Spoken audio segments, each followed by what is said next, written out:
राधे कृष्णा। जय बोलो श्री कृष्ण कन्हैया लाल की जय। जय बोलो यमुना मैया की जय। जय बोलो राधा रानी की जय। जय बोलो वृंदावन धाम की जय। நம்ம அழகான பிருந்தாவனத்தினுடைய விஷயங்களை ஆரம்பிச்சேன். ஒரு 3 நாளா இந்த விஷயங்கள் போடலை. ஏன்னா உட்கார்ந்து அப்படி தியானம் பண்ணி ஒரு ஏகாந்தம் வேண்டி இருந்தது. எனக்கு ஒரு ஏகாந்தம் வேணும். ஏன்னா குருஜி அம்மாவோட பாட்டில் உண்டு, பிருந்தாவனமே என் மனக்கோவில். இந்த எந்த ஒரு விஷயம் சொன்னாலும் ஏகாந்தமா கொஞ்ச நேரம் அப்படியே அதில் அப்படியே தியானம் பண்ண பிறகுதான், அனுபவங்கள் கிடைக்க ஆரம்பிச்ச பிறகுதான் வாட்ஸ்அப்ல விஷயம் சொல்றதுன்னு ஒரு வழக்கம் வச்சிருக்கேன். நான் அந்த இடத்துலையுமே அனுபவத்தோட தான் சொல்லணும்ன்றது பகவத் சங்கல்பம். அது பிருந்தாவனம் அப்படின்னு வரும்பொழுது ரொம்ப நெருங்கின ஒண்ணு. உடல், உயிர், வார்த்தை, அர்த்தம். உடலை விட்டுட்டு உயிர் போயிடுத்துனா உடலுக்கு விலை கிடையாதுல்ல. அர்த்தமில்லாத வார்த்தைக்கு என்ன பலன் இருக்க போகுது? பாவம் இல்லாம ஒரு பிருந்தாவன மகாத்மியம் சொன்னா அது இன்ஃபர்மேஷனா இருக்கும். யாருக்கு வேணும் இன்ஃபர்மேஷன்?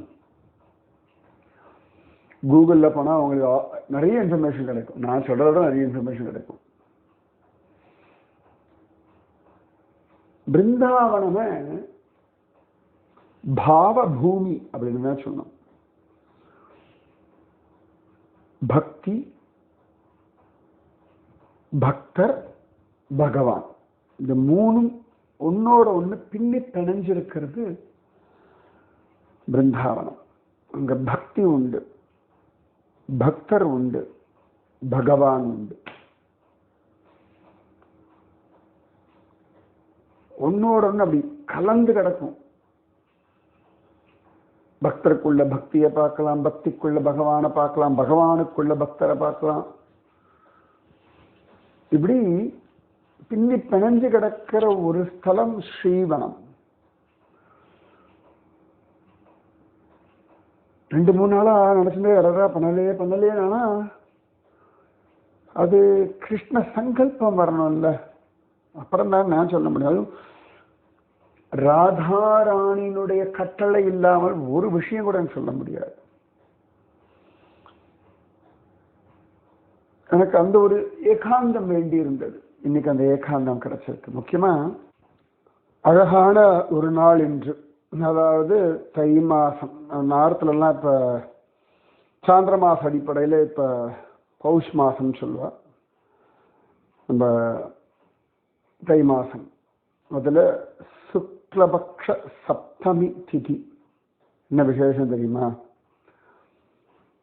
கண்ணனை தந்த கூர்வேல் கொடுந்தேழன் நந்தகோபனுடைய அவதார தினம் இன்னைக்கு தான்.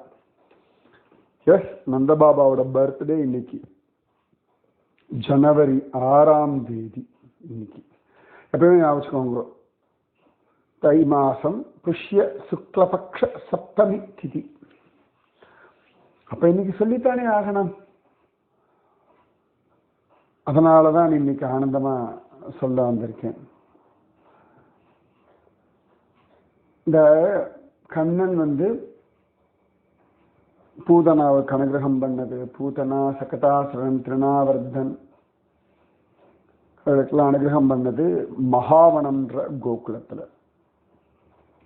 கண்ணனுக்கு பெயர் வச்சதும் அங்கதான். கண்ணன் மண்ணை தின்னதும் அங்கதான். கண்ணன் பொய்ய சொன்னதும் அங்கதான். கண்ணன் மருத மரங்களை முறித்ததும் அங்கதான். கண்ணன் பழக்காரிக்கு அனுகிரகம் பண்ணதும் எல்லாம் மகாவனம் நந்த கோகுலத்துல. அங்கதான் சௌராசி கம்பா நந்தகோபருடைய திருமாளிகை அங்கதான் நந்த பவன் சொல்லுவா. சௌராசி கம்பான்னு 84 தூண்களோடு கூடிய நந்தகோபருடைய திருமாளிகை. எதுக்கு 84 தூண்கள் அப்படின்னா, நமக்கு 84 லட்சம் சரீரங்கள் இருக்கு இல்லையா, அந்த 84 லட்சம் விதமான பிறவிகளை கடப்பதற்கு நந்தகோபர் திருமாளிகையில ஒரு பிரதர்ஷனம் பண்ணிட்டோம் அப்படின்னா மீண்டும் 84 லட்சம் பிறவிகளில் சுத்த வேண்டாம் அப்படின்றது தாத்பரியம். அதனாலதான் பிரஜமண்டலமே 84 கோச தூரத்தோடு பகவான் சிருஷ்டித்தான், கொண்டு வந்தான் கோலோகத்திலிருந்து அப்படின்னு காண கிடைக்கிறது. இந்த பிருந்தாவன மகாத்மியத்தை பத்தி பல புராணங்கள்ல இருக்கு. நான் நிதானமா தான் சொல்ல போறேன், எப்பொழுதுமே நிதானமா தான் சொல்லுவேன். அதுவும் இந்த பிருந்தாவன மகிமை அப்படிங்கும் பொழுது இன்னும் கொஞ்சம் நிதானமா, ஏன்னா அப்படியே உங்க மனசு பிருந்தாவனமா மாறணும். ராதிகாவினுடைய திருவடிகள்ல நீங்க உங்களை ஆத்ம சமர்ப்பணம் பண்ணணும். நீங்கள் உங்கள் குடும்பத்தோட போய் பிரஜமண்டலத்துல இந்த பிருந்தாவனத்தை ஆனந்தமா சேவிக்கணும். அதுக்காக பொறுமையா சொல்றேன். ராதாராணியுடைய கட்டளைனா அவளுடைய ஹிருதயம் அல்லவா, அதுக்குரிய மரியாதை உண்டே. கண்ணனுடைய ஹிருதயம் ராதாராணி, ராதாராணியினுடைய ஹிருதயம் ஸ்ரீ பிருந்தாவனம். கர்க சம்ஹீதத்துல பிருந்தாவன கண்டம் அப்படின்னு சொல்லிட்டு அழகா காண கிடைக்கிறது. முதல்ல கோலோக கண்டம், கோலோக பிருந்தாவனத்தை பத்தி வர்ணிக்கிறது, கிருஷ்ணவதாரம் எப்படி வருது அதெல்லாம் இருக்கு. அடுத்தது ஸ்ரீ பிருந்தாவன கண்டம் அப்படின்னு இருக்கு. அந்த பிருந்தாவன கண்டத்துல முதல் அத்தியாயத்துல அதுல சன்னந்தர் அப்படின்னு ஒருத்தர், இது வந்து நாரதர் சொல்ற மாதிரியா இந்த கர்க சங்கீதத்துல இருக்கு.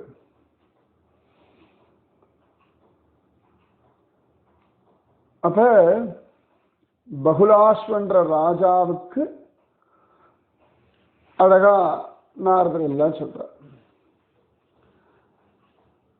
அப்ப நிறைய உபதிரவங்கள்லாம் அந்த மகாவனத்துல நடக்கிறது இல்லையா. அப்ப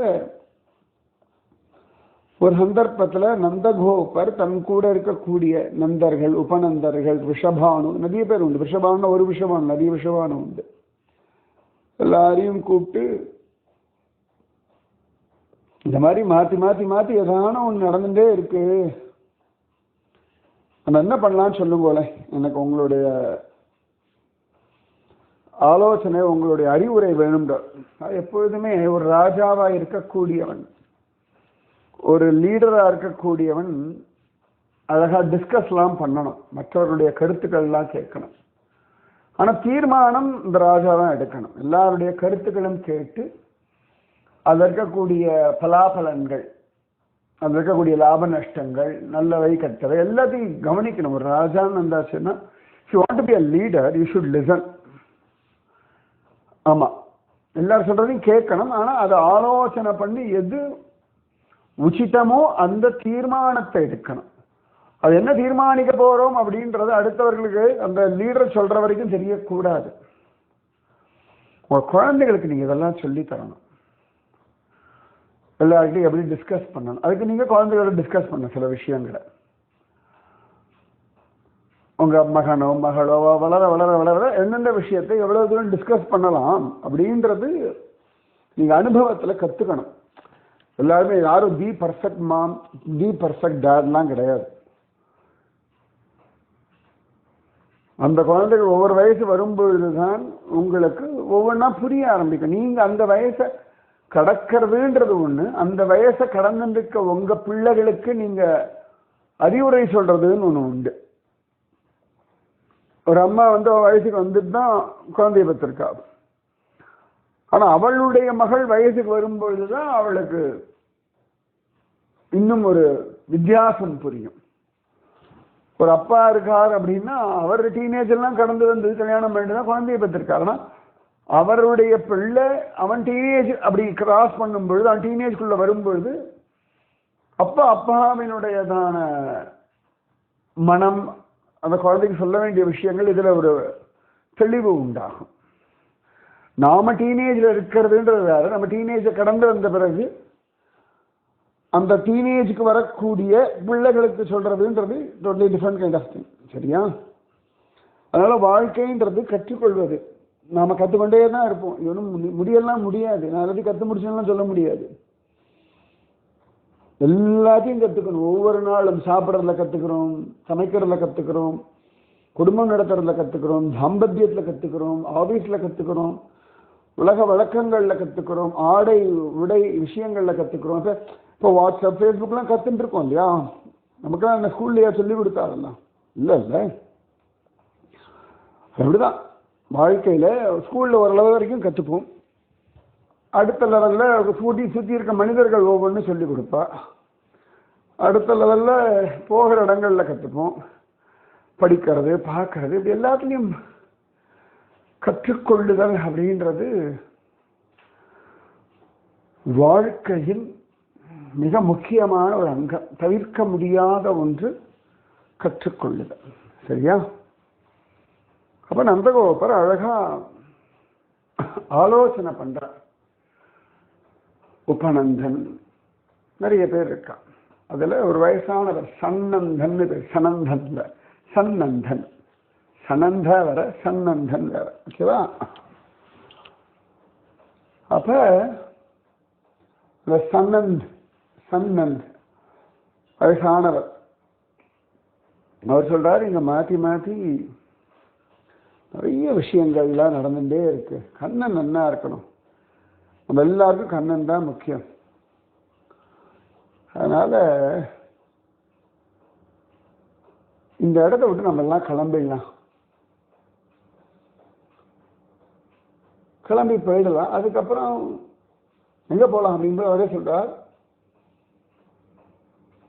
முக்தோயம் திருமபாதேன யுத்பாதம் கிமதப் பரம் தஸ்மாது பிருந்தாவனம் சர்வைர் கதவ்யம் பாலகைஹி சஹ உத்பாதேஷு வ்யதிதேஷு புனராகமனம் குரு.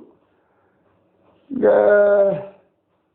உபதிரவம் எல்லாம் இருந்துட்டே இருக்கு. நம்ம எல்லாத்தையும் விட்டுட்டு பசங்களெல்லாம் கூட்டு பிருந்தாவனம் போயிடலாம். எல்லா பிரச்சனையும் தீர்ந்த பிறகு அதுக்கப்புறம் திரும்பி இந்த மகாவனத்துக்கு வரலாம் அப்படின்றார். அப்போ உடனே நந்தகோபர் கேட்கிறார், கதிக்ரோஷி விஸ்துதம் தத்வனம் பிருந்தாவனம் ரஜாத் தல்லக்ஷணம் தத்சுகம் ச வத புத்திமதாம் வர. இந்த பிருந்தாவனம் இந்த இடத்துல எவ்வளவு தூரத்துல இருக்கு? அந்த வனம் எத்தனை தூரம் இருக்கு?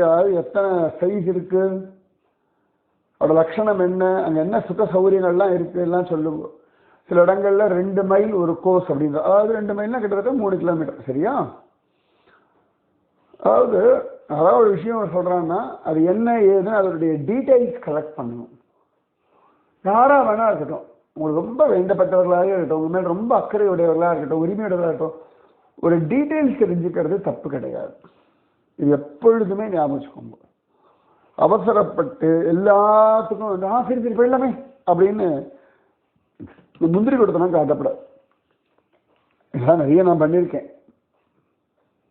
பழக பழக பழக பழக இதெல்லாம் குருஜி அம்மாவோட அனுகிரகத்தினாலே மாறியது. அதுக்கு அனுபவம் தானே.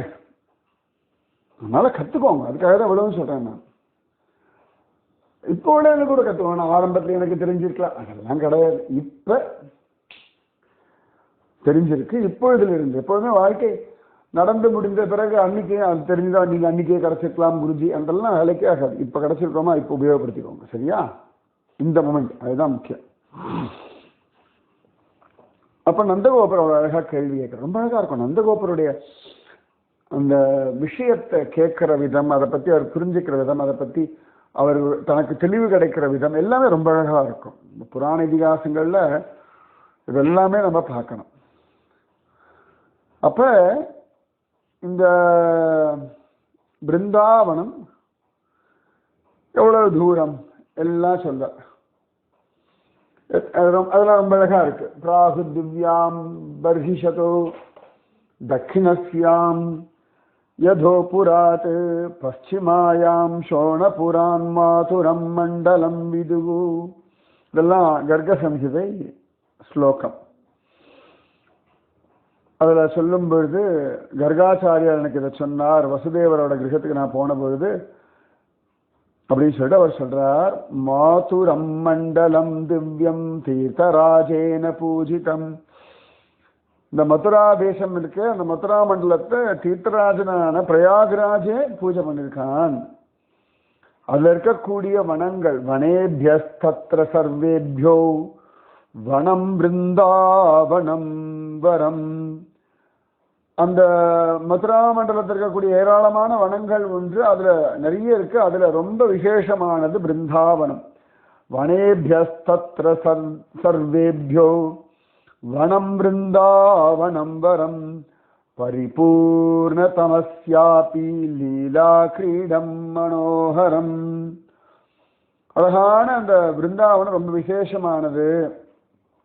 இது பரிபூர்ணதமனான பகவானுக்கு ரொம்ப மனம் கவரும்படியான விளையாட்டு ஸ்தலம் அப்படின்றார். சொல்லிட்டு அந்த பிருந்தாவனத்துல எப்படி இருக்குன்னு எல்லாம் சொல்லும்போது சொல்றார், அந்த பிருந்தாவனத்துடைய மகாத்மியம் சொல்லும்போது சொல்றார், இதெல்லாம் சன்னந்த. அவர் சொல்றார், வைகுண்டான் அபரோ லோகோ ந பூதோ ந பவிஷ்யதி ஏகம் பிருந்தாவனம் நாம வைகுண்டாச்ச பராத் பரம் யத்ர கோவர்தனோ நாம गिरिराजो विराजते कालिंदी निकटे यत्र पुलिनं मंगलायनं बृहस्सानुगिरिर्यत्र यत्र नन्दीश्वरो गिरिः क्रोशाणां च चतुर्विंशद्विस्तृतैः काननैर्वृतम् पशव्यं गोपगोपीनां गवां सेव्यं मनोहरं लताकुञ्जावृतं तद्वै वनं वृंदावनं स्मृतं. ரொம்ப அழகா அவர் சொல்றார், இது பகவானுக்கு ரொம்ப பிடிச்ச ஒரு கிரீடாஸ்தலம். வைகுண்டத்தை காட்டிலும் விசேஷமாக எந்த உலகமும் கிடையாது. வைகுண்டா நாபரோ லோகோ ந பூதோ ந பவிஷ்யதி. வைகுண்டானு ந அபரோ லோகோ ந பூதோ ந பவிஷ்யதி. வைகுண்டத்தை காட்டும் சிறந்ததாக வேற எந்த உலகமும் இருந்ததும் இல்லை, இருக்க போவதும் இல்லை. ஏகம் பிருந்தாவனம் தாம வைகுண்டாச்ச பராத் பரம். விருந்தாவனம்ன்ற ஒண்ணு மட்டும்தான் வைகுண்டத்தை காட்டிலும் விசேஷம். அப்ப பாத்துக்கோங்க, வைகுண்டத்துக்கு சமானமா இருந்ததும் இல்லை, இருக்க போவதும் இல்லை. ஆனா அந்த வைகுண்டத்தை காட்டிலும் விசேஷம் எதுன்னு கேட்டா விருந்தாவனம். ஏகம் விருந்தாவனம் நாம வைகுண்டாச்ச பராத் பரம். அப்ப பிருந்தாவனம் போயாச்சுன்னா நாம வைகுண்டத்தை காட்டிலும் உயர்ந்த இடத்துக்கு போயாச்சு அப்படின்னு அர்த்தம். அப்ப வைகுண்டம் சுலபம்னு அர்த்தம் சொல்றார். அப்ப அந்த பிருந்தாவனத்தை பத்தி சொல்லும் பொழுது சொல்றார், யத்ர கோவர்தனோ நாம கிரிராஜோ விராஜதே. எந்த பிருந்தாவனத்துல கோவர்தனம் என்னும் கிரிராஜன் இருக்கிறான். அப்ப என்னடான்னா பிருந்தாவனத்தினுடைய எல்லைகளை வர்ணிக்கும் பொழுது கர்கசமியில் எப்படி சொல்றார், யத்ர கோவர்தனோ நாம கிரிராஜோ விராஜதே காலிந்தி நிகடே யத்ர புலினம் மங்களாயனம். அப்ப எந்த இடத்துல கோவர்தனம் என்னும் கிரிராஜன் இருக்கானோ, அழகான இந்த பிருஹஸ்ஸானு கிரிர்யத்ர யத்ர நந்தீஸ்வரோ கிரி. அழகான இந்த காளிந்தி கரைகள்ல பலவிதமான மங்களகரமான மேய்ச்சல் நிலங்கள்லாம் இருக்கோ. பிருஹத்சாணுகிரி, அதாவது ரிஷபானுகிரின்னு சொல்லக்கூடிய பர்ஷானா, அத பிருஹத்சாணுன்னு பேர். அதுக்கு பிருஹத்சாணுகிரி, பிரம்மதேவருடைய 4 தலைகளே 4 மலைகளாக அங்கு இருக்கிறது. ஏன்னா ராதாராணி திருவடியை சுமக்கணும்னு இருக்காராம். பிருஹத்சாணுகிரி யத்ர யத்ர நந்தீஸ்வரோ கிரி, எந்த இடத்துல நந்தீஸ்வர மலை இருக்கிறதோ, நந்தீஸ்வர மலைன்றதுதான் நந்துகாவ்னு பேரு. சிவபெருமான் நந்தீஸ்வர மலையா இருக்கார். இன்னைக்கும் நந்தீஸ்வர மகாதேவர்னு நந்தகாவில் இருக்கார். அந்த மலையே சிவபெருமானுடைய தலைன்னு சொல்றது உண்டு. கண்ணனுடைய திருவடியை தாங்குவதற்காக சிவபெருமான் நந்தீஸ்வர மலையாகவும், ராதாராணியினுடைய திருவடியை தாங்குவதற்காக பிரம்மதேவர் பிருஹத்சாணுகிரியாக இருப்பதுமாக கோவர்தனம் என்னும் கிரியும், அழகான காளிந்தி யமுனை நதிக்கரையில் அற்புதமான ஜோரான மந்தவெளிகள் உள்ளதும், பர்சானா உள்ளதும், நந்தீஸ்வர நந்தகாம் இருக்கும்படியான 24 கோசம் விஸ்தாரமாக நிலை பெற்றதும், பெரிய காடுகள் நிறைஞ்சதுமான, பசுக்களுக்கெல்லாம் பசவ்யம் கோப கோபீனாம் கவாம் சேவ்யம் மனோகரம், எல்லாத்துக்கும் நன்மை தரக்கூடியதான லதா குஞ்சாவிருதம் தத்வை வனம் பிருந்தாவனம் ஸ்மிருதம், எல்லாம் இருக்கும்படியான கொடி வீடுகள், நிக்குஞ்சம், அழகா ராதையும் விளையாடும்படியான நிறைய நிக்குஞ்சங்கள்லாம் இருக்கும்படியான அந்த வனமே பிருந்தாவனம் எல்லாராலையும் நினைக்கப்படுகிறது என்றார். வைகுண்டான் நாபரோ லோகோ ந பூதோ ந பவிஷ்யதி ஏகம் பிருந்தாவனம் நாம வைகுண்டாச்ச பராத்பரம் யத்ர கோவர்தனோ நாம கிரிராஜோ விராஜதே காளிந்தி நிகடே யத்ர புலினம் மங்களாயனம் பிருஹத்சாணுகிரிர் யத்ர யத்ர நந்தீஸ்வரோ கிரிஹி கோஷாணாம் சதுர்விம்சதி விஸ்ருதைஹி கானனை விருதம்.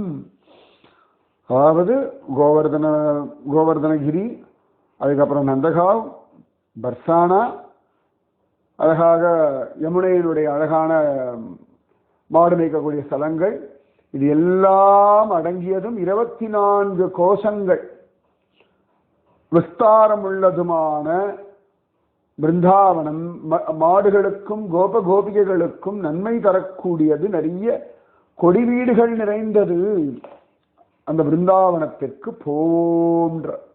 அப்ப பிருந்தாவனம்ன்றது நான் எப்போ போங்க கூட வந்து சிஷ்யாளுக்கலாம் பிருந்தாவனம் எவ்வளவுதான் அப்படின்னு கர்க சமீதியில சொல்றா.